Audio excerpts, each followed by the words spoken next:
cutting edge guests, awesome, uncensored, jaw-dropping information, plus funny memes, good deeds, and loads of laughter. Kind of have it all. Ladies and gentlemen, if your soul's awake, then welcome, because you're in the right place. Hey, good day to you, ladies and gentlemen, and welcome to the Sovereign Soul Program, a show which stands for love, levity, and liberty. Because after all, love is the most powerful force in the universe, and laughter is the best medicine, especially covering serious topics and all matters ancient, current, and quantum, right? Including business and what it takes to be an entrepreneur and survive and thrive in today's economy. And my guest that we're going to get to here in the next few minutes has certainly been there and done that, and it's incredible individual as well. First of all, I'm your host, Brad Wozni, and we do have an incredible show here for you today. Whether you're watching this video podcast on Rumble or YouTube, or listening on Spotify, iHeartRadio, Podchaser, Amazon, Player FM, you name it, thank you for tuning in.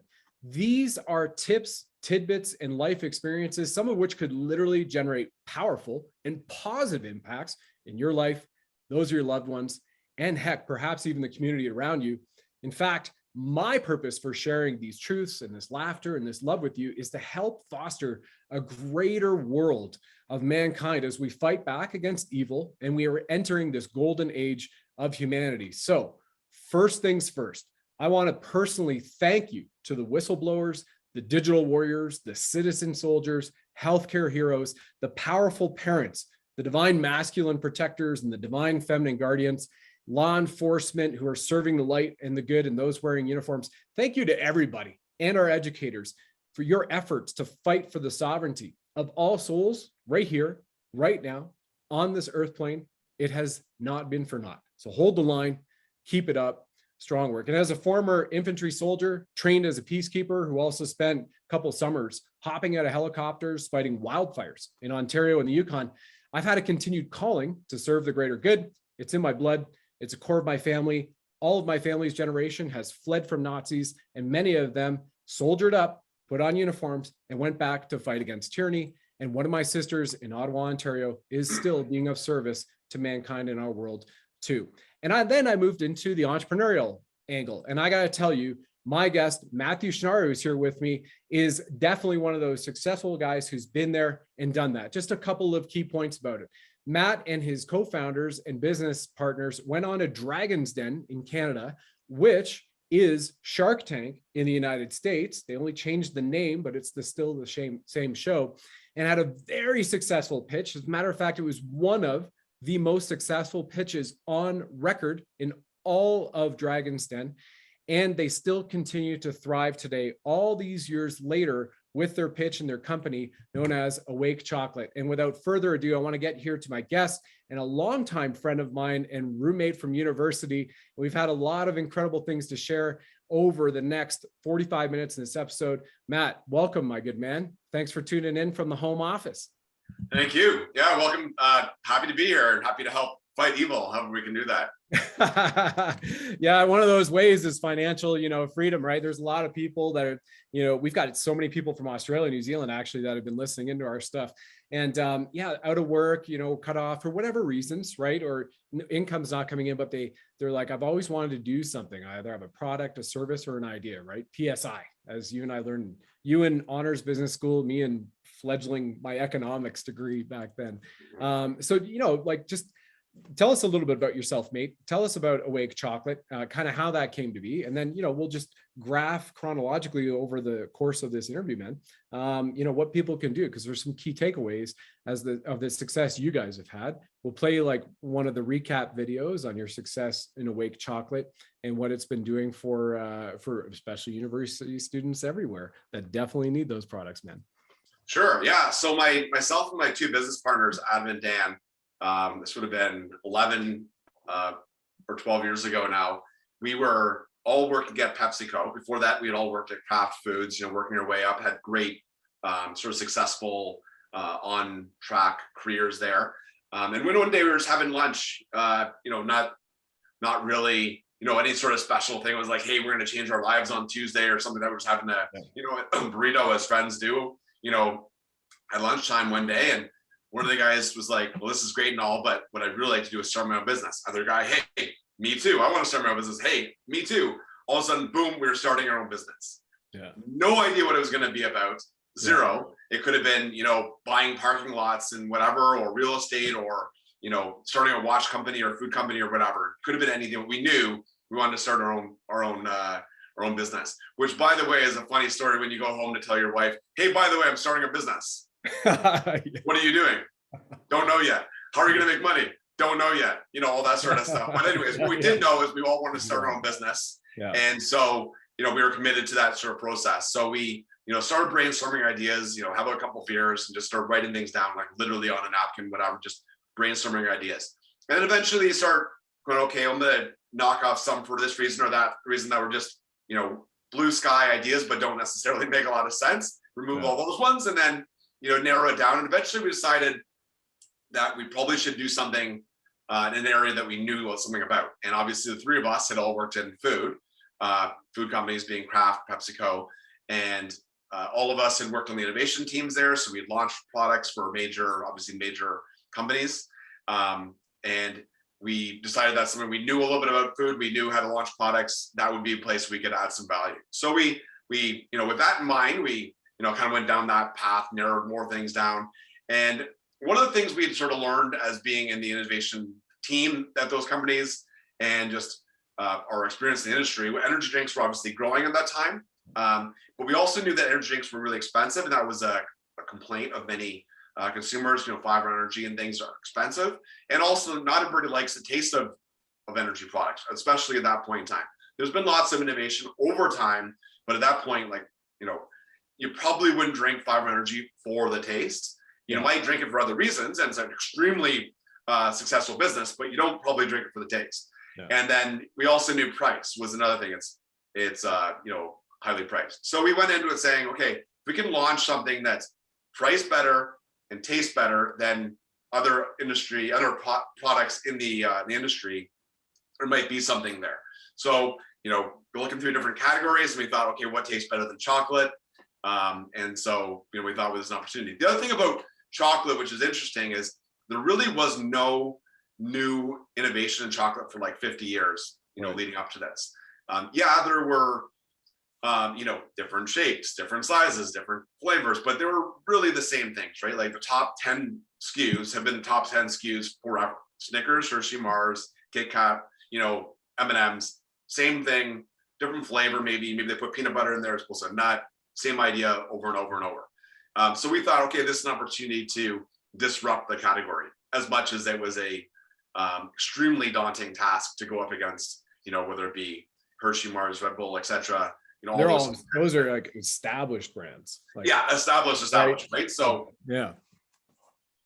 So we decided to go and try to do this, and that was, as I said, somewhere around 11 years ago or so. We were working sort of nights and weekends on our sort of side gig for a while there, and then eventually, when we had raised, sort of enough money to go and start doing this more full time, then the three of us quit our full time jobs and obviously went on Dragon's Den and launched, start producing inventory and selling it to customers and all the rest of that stuff. And that's, as I said, about 10 years ago now.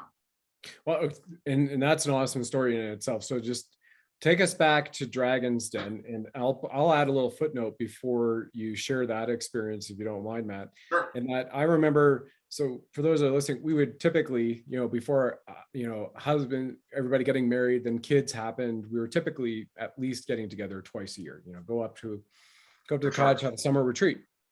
And I remember you were sharing with us, you're like, hey, me and my buddies, we're going to start this business, and here's our idea. And we're just working on I think at the time it was a licensing agreement for the patent. And I remember that going, wow, that's really cool if it takes off. And next thing you know, you guys are on Dragon's Den. So yeah, just start there. It's just, and so that, again, this is awesome because three buddies go, I want to start a business. We don't know what, but we're going to kind of coalesce our mind share, go after something. And how do we innovate and disrupt? You mentioned that, a category that there's been no disruption for half a century minimum. Probably that might have been the caramel bar. I don't know. You know your history. And then you jump into it. So tell us Dragon's Den, but what was it? Because we haven't spoke about what Awake chocolate is, yeah, Sure. and why the name Awake Chocolate Sure. and why it's brand disruptive. You've taken us through a bit of a business case of, I was a 5-hour energy guy, you know, before I would go off and do my exams. I would gun that back, couldn't stand it, the taste, but it helped, you know. Yep. So it's really cool that you brought that up. And so tell us about Awake Chocolate, what makes it so unique, and then going to Dragon's Den, if you don't mind. Sure. Sure. And then any tips that people thinking about a product, service, and idea they should be thinking of too, you know, if they're in that stage of their life right now. Sure. Yes. Good point. We hadn't really even discussed what the product was. So Awake Chocolate is easily described as sort of like Hershey meets Red Bull. I mean, obviously we don't own the trademarks of those, so I'm not saying one equals the other, but you know, it's like that. If they were to have a baby or something, it would be like Awake Chocolate. So each one of we have both bites as well as bars. We have these little bites. I'll show you one. They're just like about a half ounce chocolate kind of thing. That is half a cup of coffee worth of caffeine. So 50 milligrams worth of caffeine in each one of those bites. And you know, that's kind of like a nice dose for after lunch or something like that. If you want to have a little pick me up, keep you going without necessarily worrying about being up all night. Our products do not have any caffeine taste whatsoever. We've always looked at it as taste is the North Star of our brand. And if we can't launch something that tastes, you know, as good or better than what's out there in the market from a mainstream perspective, then we're gonna have to find another product to go launch. So that's definitely guided us over the years. So again, 50 milligrams of caffeine in each one of our bites. We also have bars. The bars have 100 milligrams of caffeine, so they're about equivalent to a cup of coffee with the caffeine. And we're sold across North America, as well as our website, Amazon, all that sort of stuff. Yep. And then onto sort of Dragon's Den. So we were launching the product. You know, we had just we were working on this.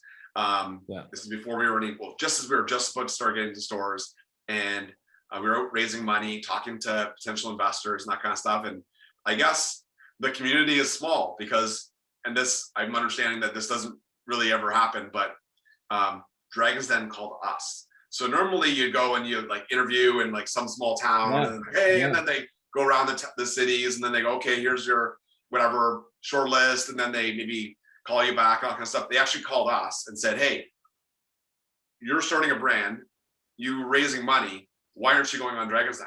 And we're like, well, we're not gonna be ready yet. Like our packaging is being redone, and you know, we don't even know what it's gonna look like yet, and whatever else. Right. And they said, well, we'd really like you to go on. And we're like, well, we like the idea, but, and they said, how about next Tuesday? And we're like, next Tuesday? No, we don't even know what our packaging is gonna look like. Yeah. And then we basically had to tell them, you know, one of our partners is out of the country for a while, whatever, and then kind of got ourselves an extra week, and we extremely fast tracked our branding, like record setting branding, created all of our branding within about a week and a half. Wow. And and then, you know, basically mocked up the packaging, went on Dragon's Den, and obviously had one of the most, as you said earlier, one of the most successful pitches in Dragon's Den history. Had a bidding war where they, you know, set us out into the rat pit a few times. And then eventually we shook hands on a deal with Kevin O'Leary, who's obviously on Shark Tank as well as Dragon's Den, and David Chilton, who's the author of The Wealthy Barber. And then, you know, we shook hands on a deal with that. And then we sort of left and continued to push along our business as we sealed that deal up. And then eventually we signed a deal with David Chilton, The Wealthy Barber, and he remains a partner of our business and a great mentor, you know, to this day. And we're talking 10 years later, a great mentor, whether it be about Awake or just other things. He's a extremely smart and humble guy, a great guy to talk to. So, yeah. All right. So for those that are tuning in, share with everybody the other dragons. So you've mentioned David, New York Times bestselling author of The Wealthy Barber, amazing financial book for anybody who hasn't read. It does stand the test of time. It's amazing. And then we've got Kevin O'Leary. Everybody knows, you know, Mr. Penguin or whatever, always looks like it. Pardon me, Kevin, if you're watching, I didn't mean that out of disrespect, mate. And then who are the other two? And then the bidding war. Jim Treliving, as well as Arlene Dickinson. And so who's Jim? Who's Jim? What's that? Who we've got a global audience, so who's Jim and Arlene? I think so. Jim has made multiple. Originally, he was a police officer, I believe, and then he started getting into sort of franchises. And I believe, I'm going to probably screw this up, he owns one of the sort of like muffler oil change companies. Like that's his brand. I think it's Midas, but I can't remember for sure. And then he also owns, or at least again from owning the franchise anyways, Boston Pizza, another chain in Canada, and probably a bunch of other ones too. He's done very, very well for himself. And then Arlene Dickinson, she comes from sort of a communications PR background. And obviously, she's been in Dragon's Den for probably 15 years now, has invested in tons and tons of businesses, many in food. And imagine she's probably an author now too. And then the other one is Bruce Croxton. Thankfully, the name popped back in my brain. I believe he has more of an IT background. That was the group. So a couple of things I want to just dissect here from a business standpoint. You guys, it shows that a brand category that you literally have titans that owned brand category. Chocolate. It's North America. We're going through from Easter, you got the Cadbury Easter eggs and the chocolates. You go to Halloween, you got everything from the Smarties, the M&Ms, your Kit Kats, your bars that you stuff in it. You got your all of the holidays got some type of cool chocolate going on it. So huge brand category, powerhouse. You guys decide that this is what we're going to do, and caffeine and chocolate and flavor. Not everybody likes the flavor of coffee and chocolate. I'm not one of those. It's really nice to have a cup of coffee and chocolate, and all the better to have it with an Awake chocolate bar. And you go to wakechocolate.com, by the way. That was the website we showed earlier. So Matt, what were the key things for you guys for coming across well, we got it. How come nobody's put caffeine, coffee, and chocolate before and made it work? So what was unique about that? And then number two, you also mentioned that they called you didn't call them, and you almost did no, we don't need you right now. But then you decide, let's go for it for the exposure. And in a week and a half, you like pulled everything together and then had one of the most successful pitches and multiple bidding wars during that episode. And the episode, by the way, folks, is edited to like 7.5 minutes, but I think you said you were there for like 4 hours. No, 45 minutes. I think it was 45 minutes. They're brought down to about 7 minutes. Lots of banter. So cool. All right, so let's go with number one. Challenges on. So number one. So so we thought there was a good concept here. And some brands had tried this before, but no one had ever made success of it. And certainly, now looking back, no one's ever done it for as long as we've done it. So for example, I think it was in 2009, Snickers launched one called Snickers Charged. And there was one other one that was one of the majors that they had put some caffeine in it. But the difference between our product and what else had ever been done before, and frankly, really what's happened since, is that ours does not taste like coffee. Ours tastes like a great tasting chocolate. We have lots of different flavors. They taste exactly like what they should taste like, right? Like when I showed was a dark chocolate mint. You could taste it. You do not taste coffee. There's no texture weirdness. There's no lingering aftertaste, none of that sort of stuff. So for example, when we were first launching this, we were obviously researching to see if there was other brands out there that had done this, or what people had learned. Snickers Charged, as an example, people reported back they really liked the concept. This is a really good idea. I like what you did, but they complained about the taste. So caffeine is an extremely bitter ingredient. That's why when you have something like coffee that is naturally occurring with caffeine, there's that bitterness, right? Like that's why people put sugar and milk and cream and all the rest of that stuff that you can get at Starbucks into there to often mask it a little bit, to make it a little sweeter. Some people like black, but those are the people who like the bitter taste. If you get the sort of raw caffeine, it's a white powder, and you put it into the chocolate, it tastes like poison, basically. Like literally call the poison control. What if I eat? It tastes like you're chewing a Tylenol. That's how bitter it is.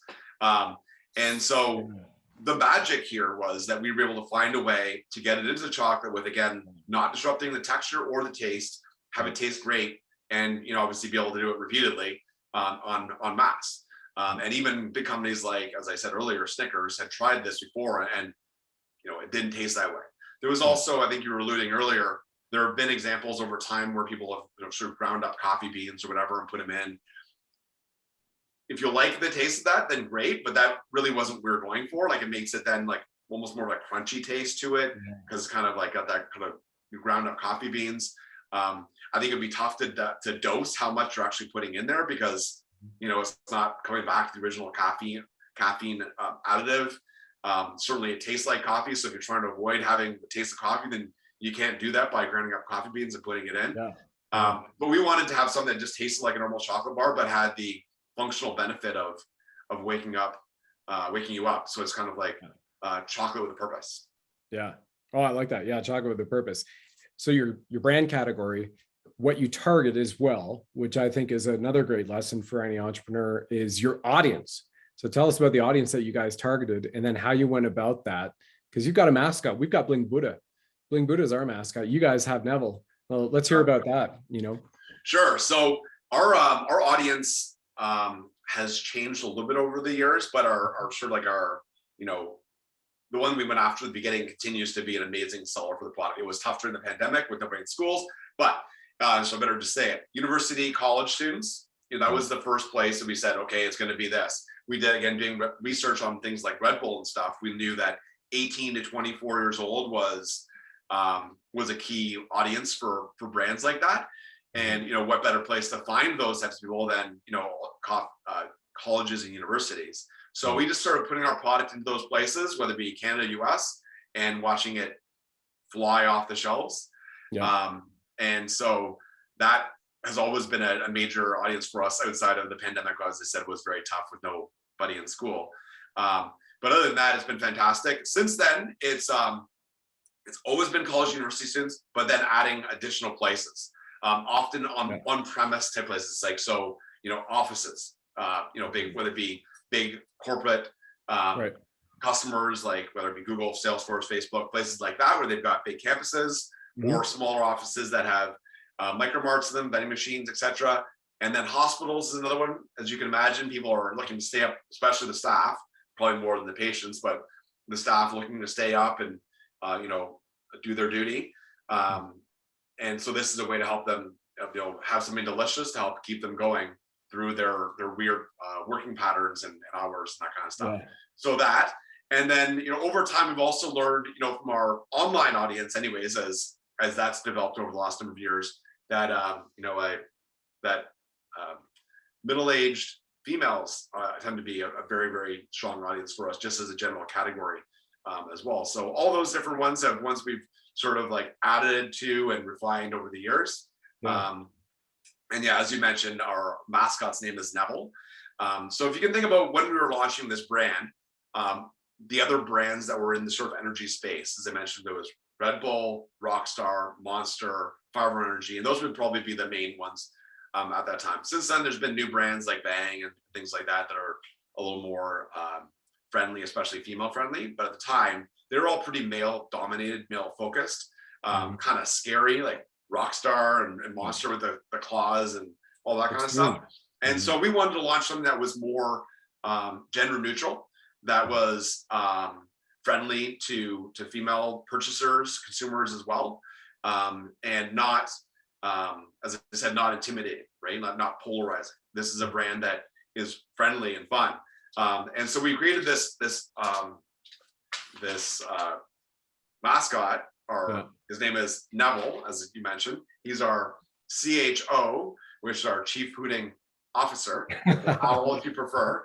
And so he's just the voice of our brand. And you know, when we were first launching this, one of the things that really helped us gravitate to this sort of concept of having Neville and a mascot is there's more to say about this product than there is about a normal chocolate. It's like, hey, yeah, it's chocolate. It tastes like chocolate, and it only does what chocolate does. In this case, we have to tell them it, you know, Vitaira delicious, you know, things that has a message, has to tell you what the brand is. So this allows us to have that sort of like speech bubble off of this owl to help communicate that message in a fun and friendly, sort of reverent manner.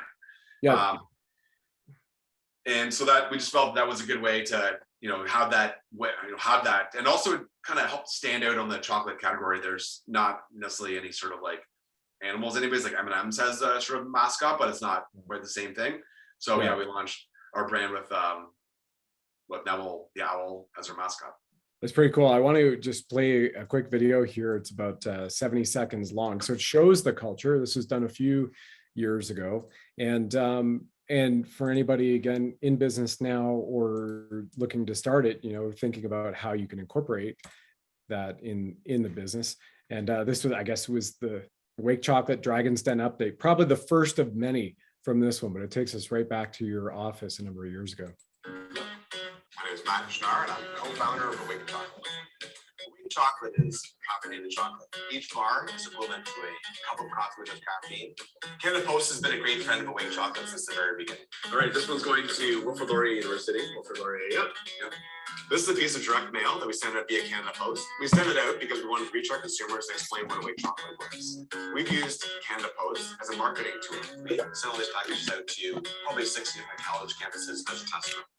Next day, we get a phone call saying, this thing sold all of the bars in one day. I need more. Sales doubled right out of the gates. 3 years ago, Awake Chocolate was just a concept in our heads. And today, Awake Chocolate is a top chocolate bar in almost every college campus across North America. And that's thanks to our friends at Canada Post. We've now done over $6 million worth of Awake Chocolate. And we just started selling in the world's largest retail. Canada Post has been essential to our growth. Not only do they ship our product, but they also help us spread our brand awareness for our caffeinated chocolate across university college campuses. Working with Canada Post has been a sweet deal. I'm sure they appreciate that coverage there too. Looking mighty fine, my good man. Thank you. That was the last time I shaved down to the wood. Maybe we want to try that again. Yeah, exactly. That's awesome. Give me a second. Let me just turn off wherever that's coming from. It's like elevator music playing here. We're back from a commercial break. No, I'm just kidding. All right, so we're back, man. That was awesome to see that. So many things have changed and transitioned from an evolutionary perspective for you guys and your brand over the course of that. Where does that come from? Is it simply knowing the customers that are buying, or are you guys also leading the market, Matt, like Steve Jobs leading the market? Give us a little bit of a business case, if you don't mind. Sure. Well, obviously we started with colleges because we knew our consumers were likely to be 18 to 24-year-olds. So that's where we went there. And then that, as that video you played showed, products started taking off right off the bat in colleges and universities. So we knew we had a winner there anyways. And then you want to try to find other places to sell your product over time. So you start thinking about what makes it survive or do well in these certain environments, and where else can I find people that might either have the same surroundings, or they might have the same experiences and they need something like this as well. As I mentioned, hospitals, offices, things like that. The other thing about colleges, which makes it very hard to sell at, is they're basically shut down for the summer every year. And from a distributor perspective, selling things in distributor sells it there. New staff leave at the end of whatever month, May or whatever, and then they come back in September. Sometimes they're different people. Some of the stores call something different. It's everybody's first rodeo again when you come back. And it just makes it really disruptive to try and sell there and have that be your only place. And you also don't want to have a business that has such distinct seasonality where it completely shuts down in the summer. So we started looking for other places to also sell at. And that's obviously where I mentioned other on-premise type locations like offices and hospitals and places like that.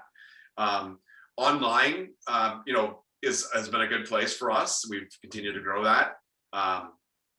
Basically going into the pandemic, we were probably a little too food service specific. And then when nobody was going out to these types of places, whether it be an office, hospitals they were, but offices or college campuses, we had to find new places to sell our product. And obviously online we were selling at, but we had to really sort of dial that up quickly in order to try and try to offset some of our losses in other places.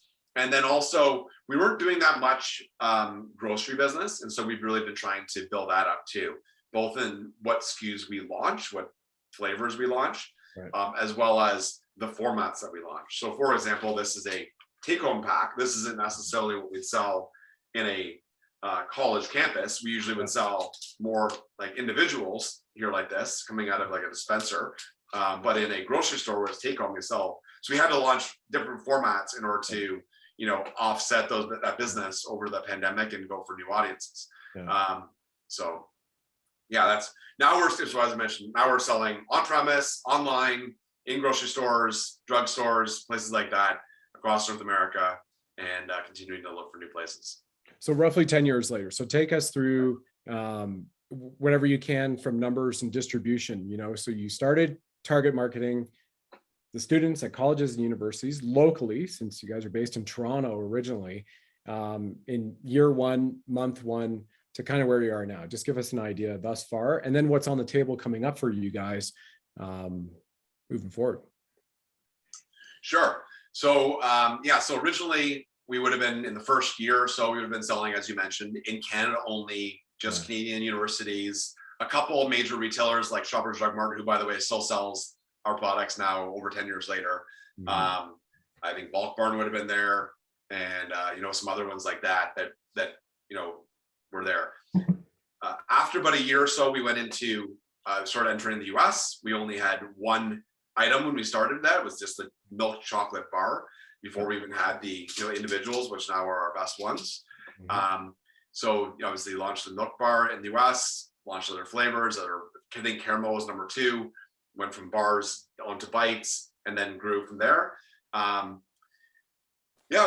We added right off the bat. We started adding U.S. colleges, as I mentioned, and then from there, I think we started going after more food service. Our grocery and retail business isn't necessarily huge in the U.S., but we find specialty retailers and stuff to go and do that with. We sell a lot of independents and things in different places, and every state would be different. So, as an example, in Manhattan, if you were in Manhattan, you go to those little delis or organic grocery stores, bodegas kind of thing, and often you'll find our products, at the front cash. They do fantastically well there too. We just got listed at one of the major. We got listed, just about to be in distribution at one of the major natural retail grocery stores in the U.S. So look for it there. As I mentioned, we've been on Amazon and our own website for a number of years and continue to grow that. Congratulations. Yes. And now, if I was to just guess, I honestly have no idea how many places we're sold in, but if I was to guess, I'd probably say that we're in 20 to 30,000 locations across mostly the US. Almost all of our business now is in the US versus Canada. Yep. And so continues to grow. That's pretty awesome. You guys are doing, an easy 7 figures at this point in time. So yep. And funny enough, as I mentioned, the pandemic, and frankly, I'm going to call it pandemic, up until the last about 2 months, that was we were growing, everything was going great, and then pandemic, nobody's going out of their house, especially not to places that sell awake, and so it went way down, and now we've been treading water for the last year and a half, and then just now, this will be, even after 10 years, this is gonna be our biggest Q2 we've ever had in company history, as people come back, but we have the other parts of the business we've been building up.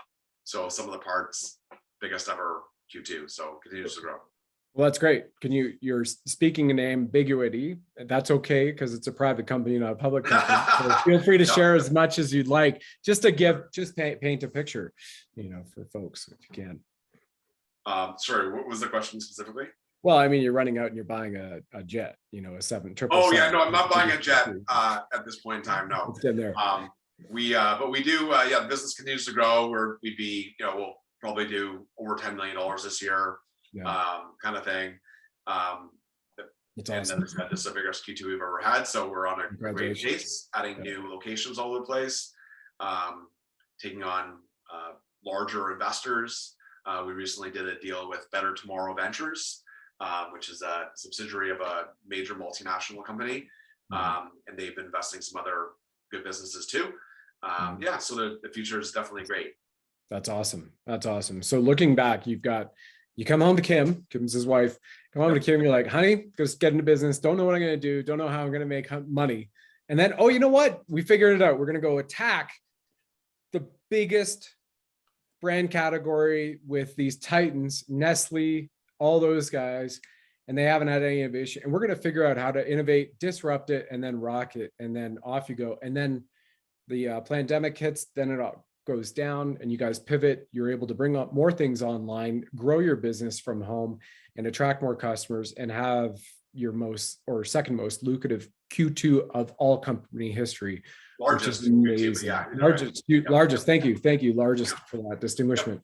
That's awesome, man. Really appreciate that. So for anybody else that's listening, obviously resilience is one thing.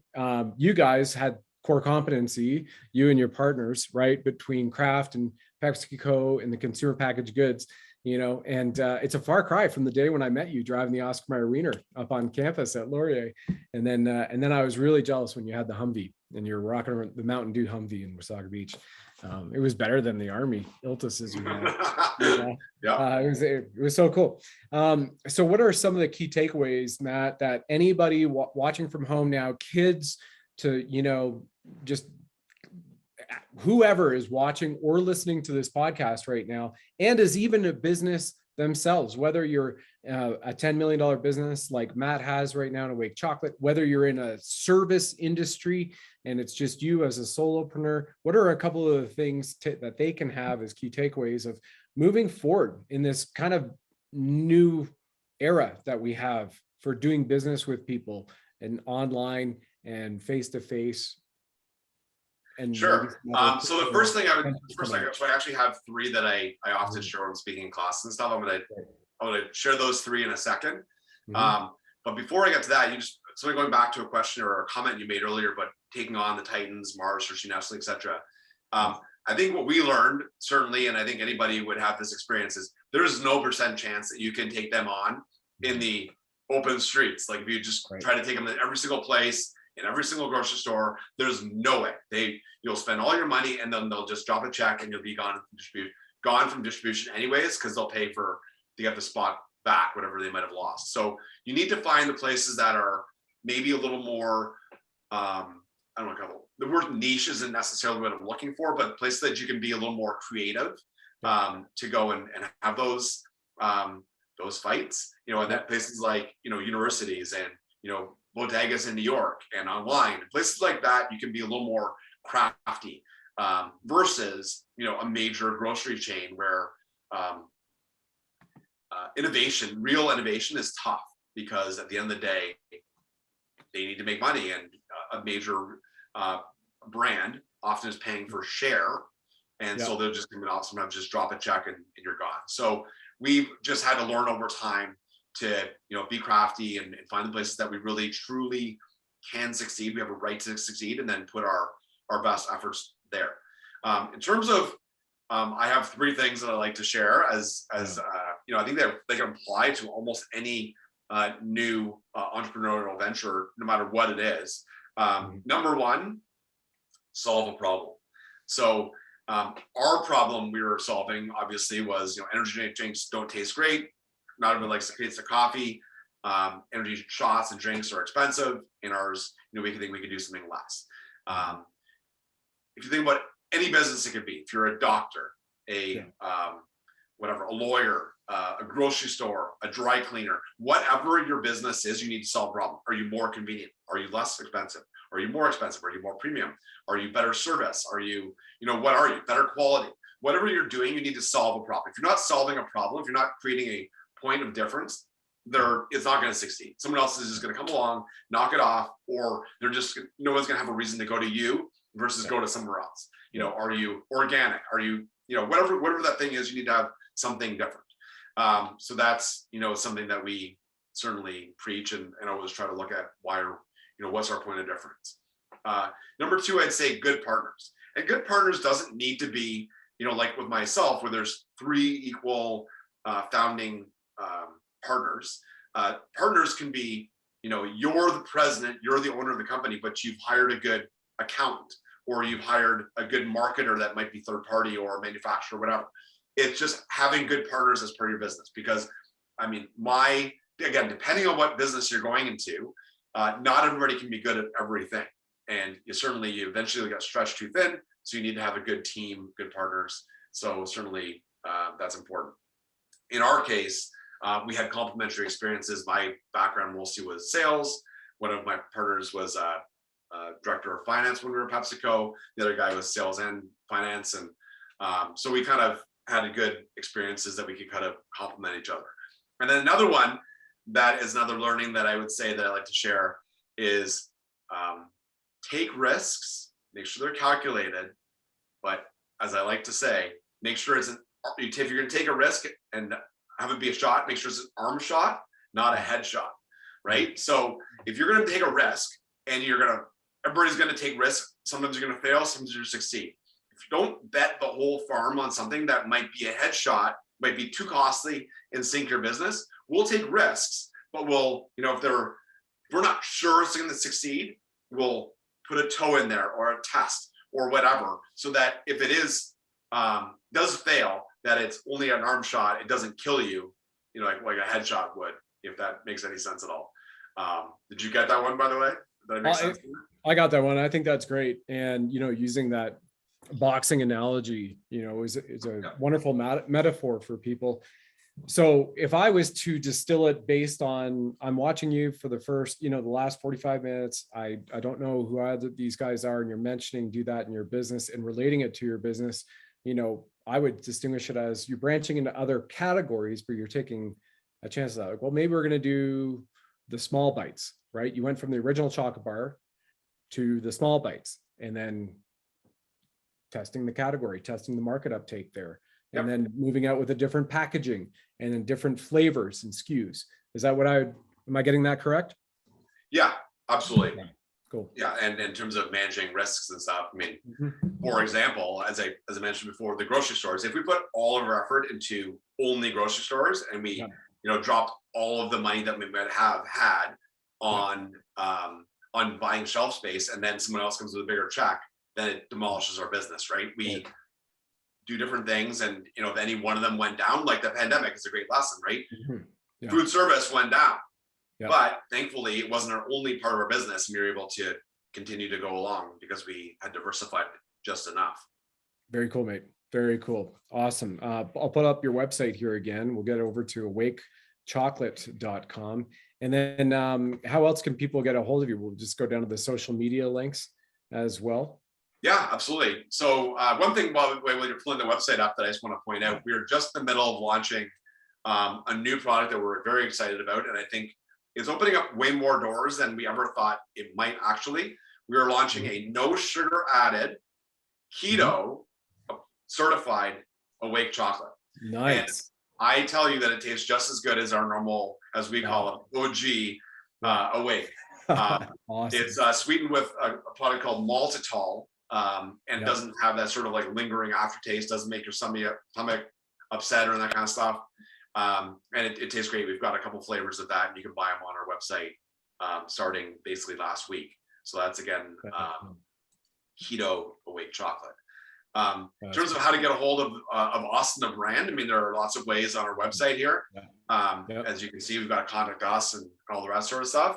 We also have Facebook, would be @awake chocolate. We have Twitter @awake chocolate. We have Instagram @awake chocolate. We have more recently gone into we've just got a whole bunch of TikTok, lots of different places that you can reach out to us.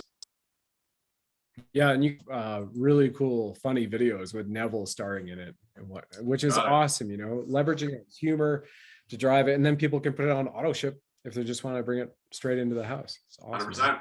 Well, cool. Yeah, they all Sweet, ship dude. with. Thank you very much. In the summer, they ship with in coolers with ice packs and stuff. So make sure we get them to you. Really? Wow. Yes. Another little challenge, right? About learning to be an entrepreneur and figuring out how you're going to ship products to Texas in the middle of summer or whatever. So. Yeah, I guess if they can do it with snow, ship it around the world, like that guy in Boston. You guys are crushing it. That's awesome, mate. Thank you so much. I appreciate your time and your wisdom, and congrats to. The last time I saw Dan, he was sharing that you guys were cooking the very first bar in his kitchen, in his oven. We were. So you've got a business idea started over a lunch, 3 buddies out at lunch, just like, I want to do this. Well, maybe we'll work together. Moving forward, baking the first product in the kitchen, start at the kitchen table, and still crushing it and continuing to. All the best to you guys and your lovely ladies and your housemen. Really appreciate that. Thank you very much. Awake chocolate. Go get some, folks. Yes. Thanks for having me. Thanks for joining us on the program, ladies and gentlemen. Please like, follow, subscribe, share this with 9 friends and family. And of course, if you enjoy our blinged Buddha firing red pills from his 9mm, let us know.